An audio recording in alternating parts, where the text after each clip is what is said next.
have had specific requests from many people residing abroad.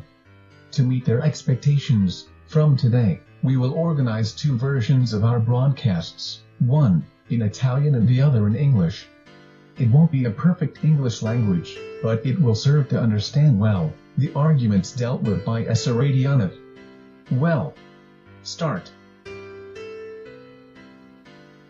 The Freemasons must make their own the disciplines that relate to man, as well as to relate to man the other disciplines, in the first place, must make their own philosophy, and in particular that branch of philosophy which is the hermeneutic, which represents a conception of the truth other than that of scientific disciplines, because it is linked to the humanistic and religious knowledge.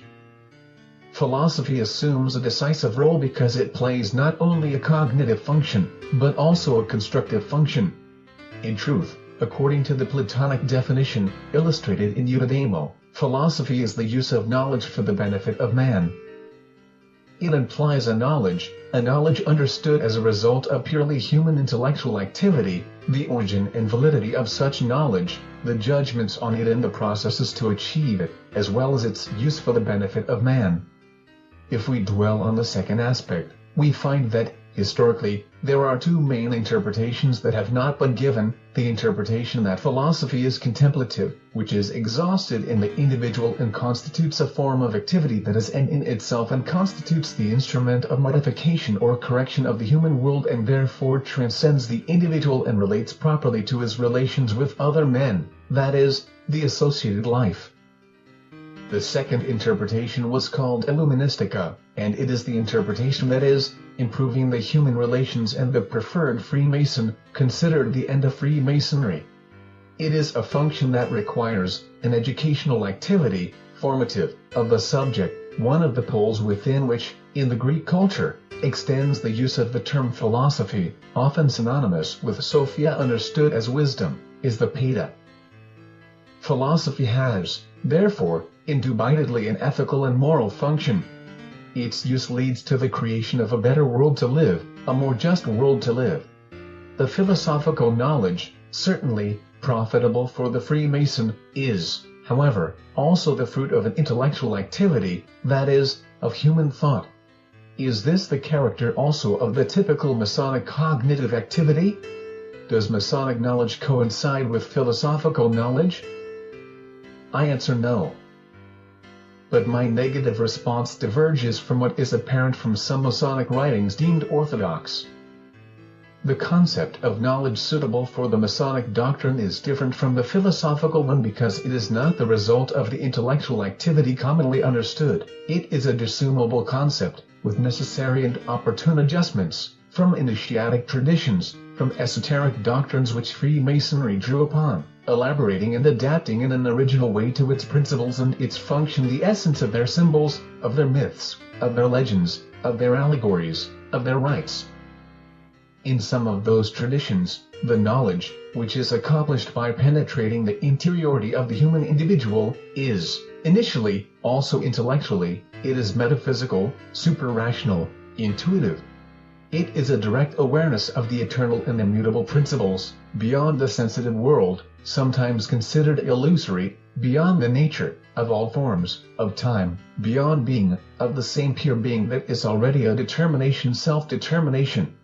It is immediate acquisition of the indefinable, inexpressible, spirit that is independent of its manifestations. It is the self-realization, as well as informal and non-temporal universality. It is a knowledge that, according to those initiatic traditions, would be achieved with a transcendent intellect, by means of a pure intuition, not properly human faculties, because it would be beyond reason, and what is beyond reason must be regarded as non-human. Man could indeed attain such knowledge not as a man, but as a human being in one of the states, which is at the same time another thing and more than a human being. Some exegetes of Masonic initiation, which move from the consideration that, being an initiation of trade, would be in relation with the little mysteries, and assert that it would have the purpose of restoring the primordial state and thus would initiate to a knowledge no longer just intellectuative. In all traditions, The primordial state is considered the normal state to the origins of mankind and is made to consist in the implementation of all the possibilities virtually contained in the individual, of which they would constitute, as multiple prolongations extend in different ways beyond the temporal and sensitive domain. Upon reaching the primordial state, the man, the Freemason, would escape certain characteristic limitations of his ordinary state, especially to that due to the temporal condition. That would be unconstrained, in particular, by time. And in the apparent succession of things would turn into simultaneity, and he would not only acquire the non-temporal consciousness, the sense of eternity, and therefore of the imperishable, of the immortal, but would also acquire a higher, transpersonal dimension. The acquisition of the primordial state is symbolically represented, even more so than by the Grail, the sacred cup, by its content, that is, the drink of immortality, which is the Vedic Soma, the Persian Hema. Another form of the same symbolism is the possession of the word, of the divine name, for example, the Great, the name of God in the Jewish esoteric tradition. In Masonic headquarters, the word, the true sacred word, would be the real name of the great architect of the universe. This explains why in the initiatic traditions, for example in the Egyptian one, the knowledge in the active identification, in the realization of a god, or of a force or personification of the supreme deity, whose power would seize us, by pronouncing the name, knowing a god, by the pronunciation of the name, would therefore be to penetrate into a creative state. It reads in the Book of the Dead, "I know your names, I turn into you." Hence the meaning assumed by the word, of manifestation of the principal ideator and creator or emanator and authorizing officer of the universe, of act that generates the passage from the indeterminate, from infinity or indefinite to the finite, from unconditional to conditioned, from the one everything, to the multiplicity, from the absolute to the relative, of causal act of the life. It is evident that knowledge, you would acquire, in certain traditions with the reading of the universe, with meditation, with contemplation, with introspection and with the concentration on individuality until its overcoming of the latter.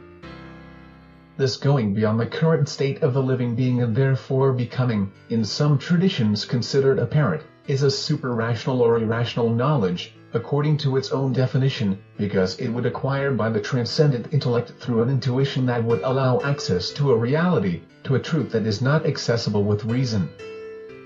On the contrary, Freemasonry bases its principles on reason, the sole and exclusive faculty of man, and stimulates its members to make use of their critical rationality. Masonic knowledge cannot, therefore, be a knowledge tailored to man.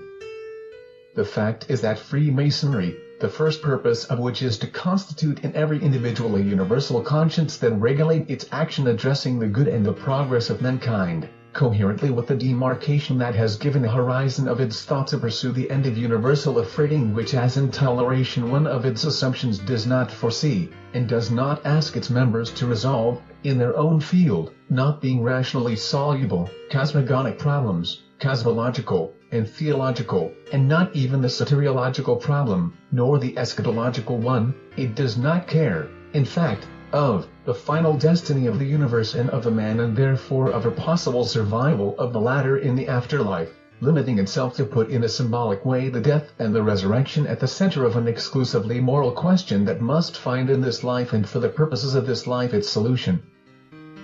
Freemasonry is neither a believerist, or deist or fideist nor an atheist, because it is contrary to any proposition or principle held for undisputably true truth.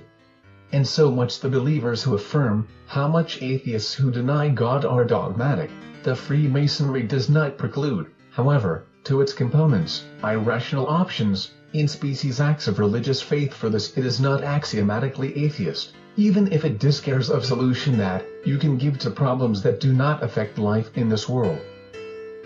The object of an option is a belief, is the identification of a spiritual, active principle, which would be the principle of harmonic universal construction, even if it is not personified and, in any case, identified with the God of religions. The active principle, that is the word, to possess and activate it, must be found, rationally, in the human sphere. For this purpose, Every Freemason is free to adopt the method and to employ the procedures that are most congenial to him and estimate more effective, drawing, even if he considers them useful, criteria and techniques from the initiatic traditions to which the Freemasonry was inspired to elaborate its doctrine and to determine its function, but by removing its end, which is conditioning, to lead to the identification or the union or the sharing with the pure being, the supernatural, the non-manifest, or with the immutable center or with the immanent or transcendent spirit that would regulate and direct the cosmic motion, with a principle conceivable by virtue of an irrational act. In the Masonry, to know, to possess the word, it assumes therefore, the meaning of acquiring volitivement, drawing from the human energies necessary to its own intimate center, to its own internal unifying source, they call it the creative power and self-ordinator, that is, the ability to give to oneself a solid, settled, compact and irredeemable unitary structure, its own temple, because man is an organic body, it is a whole, it is a living sword, and such is still changing, while transforming itself, even though evolving in its becoming, and it is a living sword, composed of various fused elements, which must act in a harmonious way, which is endowed with self-conscience, of critical rationality and of the faculty of tending, with the order, that is to say its coherence with its unity.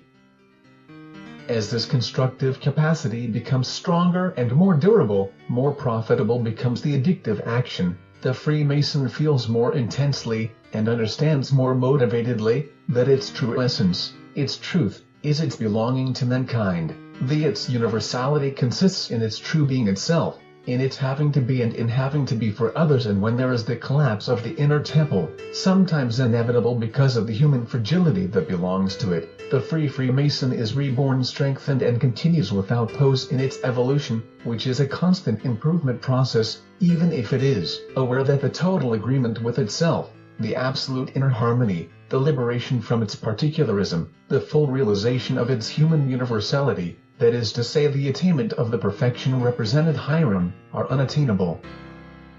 The knowledge, therefore, the possession of the word is therefore the condition to act constructively in the daily life of the civil consortium, in order to realize the great work, the progress of an ideal assembled in a fratellate humanity, the universal temple, for which knowing, each of us becomes the architect and the demiurge of this potential, infinite universe, ethical and moral.